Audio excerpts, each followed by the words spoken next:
Ready? Ready. আচ্ছা, আমার নাম হচ্ছে অঙ্কুর প্রধান। আমি ওই ফ্রেজারগঞ্জ এখান থেকে উঠলেন অমরাবতী গ্রামের বকখালির বাসিন্দা। এখানে যে 10খানা লঞ্চ চলে, একমাত্র গাইড হচ্ছে আমি। এটাই হচ্ছে আমার জীবন জীবিকা। টোটালটাই আপনাদের ওপরে নির্ভরশীল।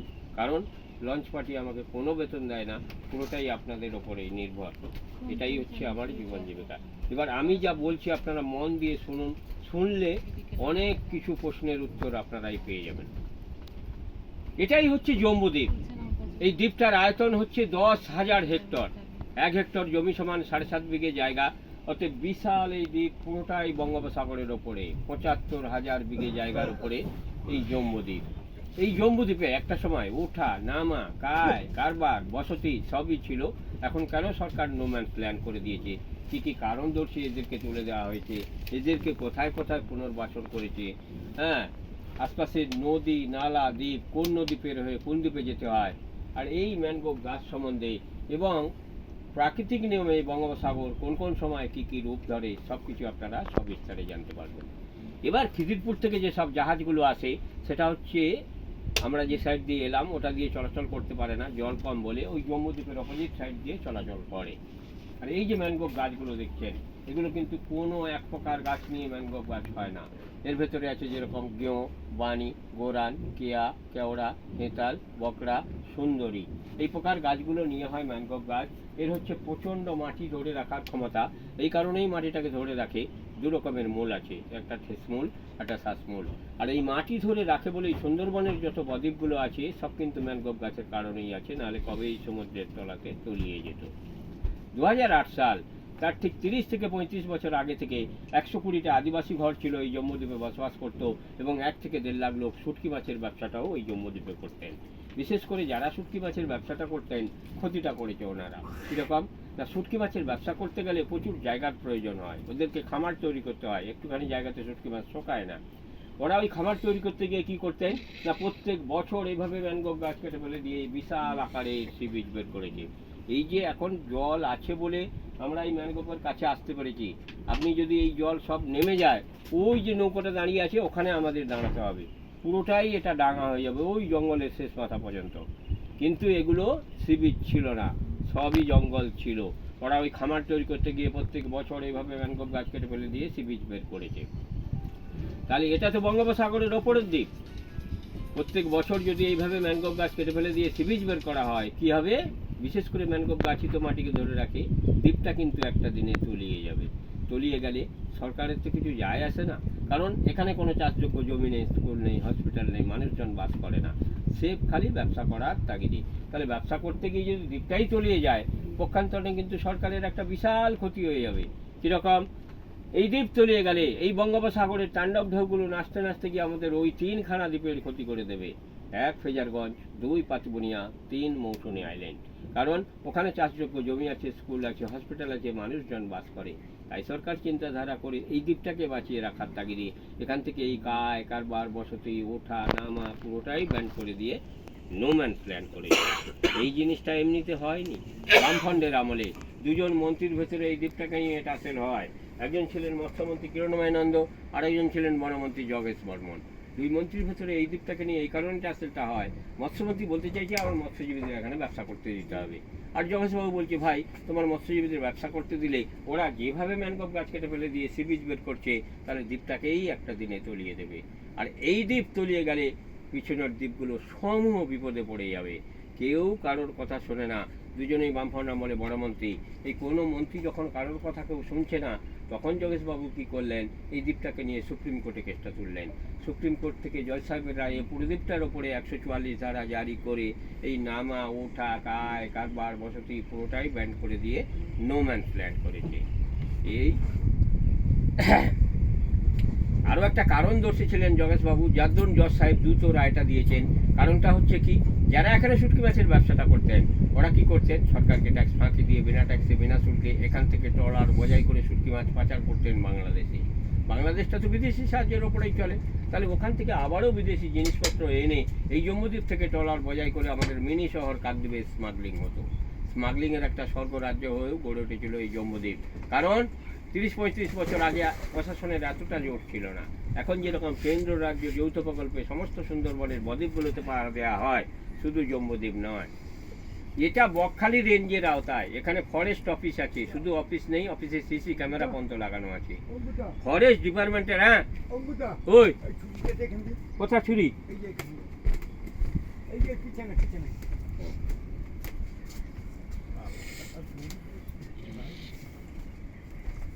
কি জড়িয়েছে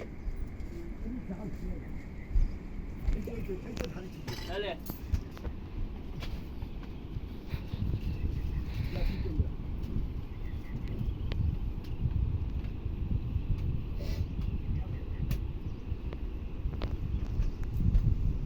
যে কথা বলছিলাম, এটা বকখালি রেঞ্জের আওতায়। এখানে ফরেস্ট অফিস আছে, শুধু অফিস নেই, অফিসে সিসি ক্যামেরা পর্যন্ত লাগানো আছে। আর ফরেস্ট ডিপার্টমেন্টের এরকম নিজস্ব লঞ্চ আছে, ওরা রক্ষণাবেক্ষণ করে পাহারা দেয়। আপনারা যে জেটি থেকে উঠলেন, ওর আগে যে জেটিটায় মাছ উঠছে, ওর শেষ মাথায় দেখবেন দুখানা স্পিডবোট বাঁধা আছে, ফেজারগঞ্জ কোস্টাল থানা। ওরা পার ডে পেট্রোলিং করে, ওরা পাহারা দেয়। ইন্ডিয়ান কোস্টগার্ডের ওভারক্রাফট, যেটা ডাঙাও চলে জলেও চলে, ওই ফেজারগঞ্জে উইন্ডমিলগুলো যেখানে ঘুরছে দেখবেন, আপনাদের টোটোওয়ালাকে বলবেন, ওখানে দেখিয়ে দেবে। গতকালই এই সি বিচের ওপরে বসে পাহারা দিচ্ছিল। তাহলে কেন্দ্র রাজ্য যৌথ প্রকল্পে এইভাবে সমস্ত সুন্দরবনের বদ্বীপগুলোতে পাহারা দেওয়া হয়, শুধু জম্বুদ্বীপ নয়। তাহলে জজ সাহেবের রায়ে এই যে পুরো দ্বীপটার উপরে 144 ধারা জারি করে এই নামা ওঠা কায় কারবার বসতি পুরোটাই ব্যান্ড করে দিলে কি হবে? ডক্টর আম্বেদকরের লেখা সংবিধানে ভারতবর্ষ চলে, কারোর আয় ইনকাম বন্ধ করতে পারবেন না, কাউকে বাস্তুচ্যুতও করতে পারবেন না, তাদেরকে পুনর্বাসন করতে হবে। তাই পুনর্বাসন করতে গিয়ে কী করলেন না, ওই যে 120টা আদিবাসী ঘর ছিল, ওরা যেখানে মাঝখানার জঙ্গলে বসবাস করতো, ওদেরকে সাগর দ্বীপ, যেখানে কপিলমণির মন্দির আছে, গঙ্গাসাগর মেলা হয়, ওখানে ভেস্টল্যান্ড জায়গার উপরে 120টা ঘর বানিয়ে ওদেরকে মৎস্যজীবী কার্ড দেওয়া হয়েছে। ওরা সেখানে মাছ কাঁকড়া ধরতে পারবে, কিন্তু কোনো প্রকার বসতি করতে পারবে না এই শর্তে। আর এই যে 1 থেকে 1.5 লাখ লোক যারা এখানে এতটাই অপকর্ম করতেন, এই যে ম্যানগ্রোভ গাছ কাটতেন, সি বিচ বের করতেন, স্মাগলিং করতেন, ওদেরকে ওই যে ফেজারগঞ্জ কার্গিল সি বিচ দেখালাম যে ফাঁকা জায়গাটা আসার সময়, ওই 1 থেকে 1.5 লাখ লোককে ওখানেই পুনর্বাসন দেওয়া হয়েছে। এই কারণেই দেওয়া হয়েছে, সামনে ফেজারগঞ্জ কোস্টাল থানা, ইন্ডিয়ান কোস্টগার্ডের অফিসটাও ফেজারগঞ্জে, বকখালি ফরেস্ট রেঞ্জ অফিসটাও ফেজারগঞ্জের ভেতরে। ওরা ওখান থেকে আর ট্রলার বোঝাই করে শুক্তি মাছ বাংলাদেশ পাচার করতে পারবে না, আর বাংলাদেশ থেকে বিদেশি জিনিসপত্র এনে স্মাগলিংও করতে পারবে না। তাহলে প্রথম পয়েন্টেই আপনাদের বললাম যে এই দ্বীপের আয়তন কত, এখানে কেন ওঠা নামা কায় কারবার বসতি পুরোটাই বন্ধ, এদেরকে কোথায় কোথায় পুনর্বাসন করলো। এবার বলছি এই জম্বুদ্বীপটার উপরে কি কি পশু পাখি আছে। এই যে আপনারা এলেন, একটা পাখিরও দেখা পাচ্ছেন না। আপনারা যদি গত 2 মাস পিছনে আসতেন, ডিসেম্বর জানুয়ারিতে, কয়েক হাজার পরিযায়ী পাখি এই সি বিচটার ওপরে দেখতে পেতেন। পাখির মধ্যে যেরকম সাইবেরিয়ান শ্রীগাল, শ্রীডাক, অন্যান্য প্রজাতির প্রচুর বিদেশি পাখি এখানে আসে। এই কারণেই আসে, নির্জন দ্বীপ বলে কেউ ওঠানামা করে না। ওরা ওই শীতকালে আসে, গরম পড়লে আবার চলেই যায়। আর এই যে জঙ্গলটা দেখছেন, প্রচুর বিষধর সাপ আছে। সাপের মধ্যে যেরকম কেউটে, শ্রীগাল আছে, বাঁদর আছে, বনবিড়াল আছে, অন্যান্য জীবজন্তু যেগুলো জঙ্গলে থাকে সেগুলো আছে। আর কি আছে, ওই যে আদিবাসীরা এখানে থাকতেন, ওরা যেহেতু এখানে মাছ কাঁকড়া ধরার সঙ্গে সঙ্গে জঙ্গলে বসবাস করতেন, ওরা সাইড বিজনেস হিসাবে প্রচুর পরিমাণে শুয়োর প্রতিপালন করতেন। এই শুয়োরগুলোকে বন্য পশু হিসাবে গণ্য করে ফরেস্ট ডিপার্টমেন্ট নিয়ে যেতে দেয়নি। প্রচুর পরিমাণে শুয়োর এখানে আছে। আর কি আছে, হরিণ আছে। এই যে এত বড় বঙ্গোপসাগরটা আপনারা পাড়ি দিয়ে আসলেন, এত বড় জল পেরিয়ে হরিণ কিন্তু এই জম্বুদ্বীপে আসতে পারবে না, হাতিবনি বকখালি থেকে। হ্যাঁ, ফরেস্ট ডিপার্টমেন্টে যে এরকম নিজস্ব লঞ্চ আছে, ওই লঞ্চে করে 5 বছর আগে 50টা হরিণ এনে এখানে ছাড়া হয়েছে। তারও প্রজনন শুরু হয়ে গেছে, প্রচুর পরিমাণে এখানে হরিণও হয়েছে। এখানে বাঘ, কুমির, অন্যান্য জীবজন্তু কিছুই নেই। তাহলে এই দ্বীপটার উপরে কী কী পশু পাখি আছে সেটা আপনাদের বললাম। এবার বলছি আশপাশে নদী, নালা, দ্বীপ, কোন নদী বের হয়ে কোন দ্বীপে যেতে হয়। এটি বলবো বলেছি যে খাড়িটা দিয়ে আপনারা আসলেন, ওটার নাম হচ্ছে এডওয়ার্ড ক্রিক, তার পাশেই এটা পাতিবনিয়া দ্বীপ, এইটা হচ্ছে মৌসুমী দ্বীপ। আর ওই যে অপারে পাতিবনিয়া, এপারে মৌসুমী, মাঝখান দিয়ে যে নদীটা গেছে, ওই নদীটার নাম হচ্ছে চেনাই। ওই চেনাই নদী পের হয়ে মৌসুমী দ্বীপে আসতে হয়। নামখানার উপরে যে ব্রিজটা হয়েছে হাতানিয়া দেয়ানিয়ার উপরে, পুরোটাই চেনাই নদী দিয়ে হয়ে নেমে এসে বঙ্গোপসাগরে মিশেছে। এই সোজা যে নদীটা দেখছেন, এটার নাম, এই যে জম্বুদ্বীপ আর মৌসুমী দ্বীপের মাঝে, এটার নাম হচ্ছে মুড়িগঙ্গা। এই মুড়িগঙ্গা পের হয়ে সাগরদ্বীপ যেতে হয়, যেখানে কপিলমণির মন্দির আছে, গঙ্গাসাগর মেলা হয়। সাগরদ্বীপের পরে আরেকটা নদী আছে, নদীটার নাম হচ্ছে হলদি নদী। আপনি কলকাতা থেকে ডায়মন্ড পর্যন্ত হুগলি নদী, ডায়মন্ড থেকে হলদি নদী নাম নিয়ে পূর্ব মেদিনীপুর আর সাগর দ্বীপের মাঝখান দিয়ে এসে বঙ্গোপসাগরে মিশেছে। আর ওই হলদি নদীর নামকরণ হিসাবে পূর্ব মেদিনীপুরে হলদিয়া বন্দর গড়ে উঠেছে। তাহলে আশপাশের নদী নালা দ্বীপ কোন দ্বীপের হয়ে কোন দ্বীপে যেতে হয় এটা আপনাদের বললাম। এবার বলছি 2008 সালের আগে এখানে নামানো হতো কিরকম না, ওই যে 120টা আদিবাসী ঘর ছিল, ওরা যে এখানে মানে মাছ কাঁকড়া ধরতো, বসবাস করতো, আর এই 1 থেকে 1.5 লাখ লোক যারা শুটকি মাছের ব্যবসাটা করতেন, ওদের সব বাজারটা আসতো আপনারা যেখান থেকে উঠলেন আমাদের ওই দ্বীপ থেকে। ওদের বাজারটা আসতো, ওদের আত্মীয় স্বজনরা আসতো, শুটকি মাছের পাইকাররা আসতো, আপনাদের মতন টুরিস্টরাও আসতো। তখন কিন্তু ফেরি সার্ভিস চালানো হতো, ওপার থেকেও লোকজন আসতো, এপার থেকেও লোকজন যেত। তাই ফেরি সার্ভিস চালাতে গিয়ে কী হলো, ওখানে যেরকম জেটিতে জুতো পায়ে দিয়ে লঞ্চে উঠলেন, এখানে তো জেটি নেই। জেটি হবে ও কেন?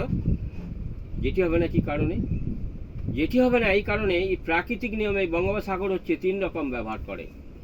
আপনারা ডিসেম্বর জানুয়ারি মাসে আসবেন, একেবারে পুকুরের মতন জল নর্মাল, কোনো ঢেউ হয় না বঙ্গোপসাগরে যত দূরে যান না কেন। আবার আপনারা জুলাই আগস্টে আসবেন, আষাঢ় শ্রাবণ মাসে, ওই মোহনা পেরোতে পারবেন না। এক একটা ঢেউর উচ্চতা হয় 3-4 মিটার করে উঁচু নৌকো এভাবে ওঠে, এভাবে পড়ে, এভাবে পড়ে। আবার এই যে বঙ্গোপসাগর, এটাই হচ্ছে নিম্নচাপের আতুর ঘর। আজ পর্যন্ত যত নিম্নচাপ সৃষ্টি হয়েছে এই বঙ্গোপসাগরে হয়ে তারপরে গতিপথ নির্ধারণ হয়েছে। কি হয়নি আমাদের ওপরে, যেহেতু আমরা উপকূলে বাস করি 2009 সাল থেকে। 2009 সালে আয়লা, তারপরে ফণি, তারপরে বুলবুল, তারপরে আমফান, তারপরে জাস, তারপরে গোলাবো, মাঝখানে হয়ে গেল রেমাল, লাস্টে হয়ে গেল দানা। তাহলে এই বঙ্গোপসাগরের আতুর ঘরে যখন নিম্নচাপ সৃষ্টি হয়ে যখন ঝড়ের সৃষ্টি হয়, এর ভয়ঙ্কর রূপটাই দেখলে হাটফেল করে যাবেন। এক একটা ঢেউর উচ্চতা হয় নারকেল গাছ তাল গাছের থেকে উঁচু, 10-12 মিটার করে উঁচু হয়ে দমদম করে এই সি বিচের উপরে ভেঙে পড়ে। ফরেস্ট ডিপার্টমেন্ট সেই মান্দাতার আমল থেকে অনেক চেষ্টা করে আসছেন, যে ঠিকানা করতে পারেননি। তাহলে মানুষকে আগে কিভাবে নামানো হতো? লঞ্চটা তো আর ডাঙায় যাবে না, কীভাবে আরও খানিকটা এগিয়ে গেলে অল্প জল কাদা হোড় এইভাবে নামতে হতো। এখানে যারা জীবিকার তাগিদে থাকতো, যারা মাছ কাঁকড়া ধরতো, যারা শুটকি মাছের ব্যবসা করতো, ওরা ওদের জীবিকার তাগিদে নামতো। আপনাদের মতন টুরিস্টরা যারা আসতো, তারা বয়স্ক লোকরা নামতে পারতো না, বাচ্চা কাচ্চারা নামতে পারতো না। কিছু ইয়ং ছেলেমেয়েরা আসতো, কি করতো, ওদের দেখা দেখি নেমে যেত। আরে ভাই, ওরা তো নামছে ওদের জীবিকার তাগিদে, না নামতে যেহেতু দেয়, কিন্তু নেমে গেলে তো হবে না। ইয়ং ছেলে মেয়ে ওদের প্রতি ভরসা করা যায় না, কারণ কোথায় গিয়ে যদি জঙ্গলে থেকে যায় তাহলে আমাদের জেল খাটতে দিনটাও যাবে, ভোটটাও সিজ করে দেবে। তাই ওদেরকে সঙ্গে নিয়ে ঘুরিয়ে আবার লঞ্চে তোলার দায়িত্ব ছিল। তাই ওরা যে নেমে যেত, ওদের আপনার মতো ওই বঙ্গোপসাগর থেকে ভেসে আসা কিছু সামুদ্রিক বস্তু, কিছু লাল কাঁকড়া, কিছু ঝিনুক, কিছু অমুক তমুক পুড়িয়ে দিয়ে একটা বকশিস পেতাম। তাই এখন তো আর নামানো হয় না স্যার। আমার যে 20-22 বছরের অভিজ্ঞতাটা ছিল সেটা সবিস্তারে আপনাদের কাছে বললাম। আমার এইভাবে গাইড দিয়েই চলে, টোটাল জীবন জীবিকাটা এইরকম, টোটালটাই আপনাদের উপরে নির্ভরশীল।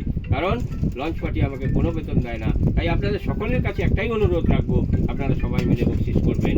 এই অনুরোধ রেখে আমি শেষ করছি। এবার যদি কারোর কোনো প্রশ্ন থাকে বলুন, আমার যতটা উত্তর জানা আছে অবশ্যই আপনাদের দেব।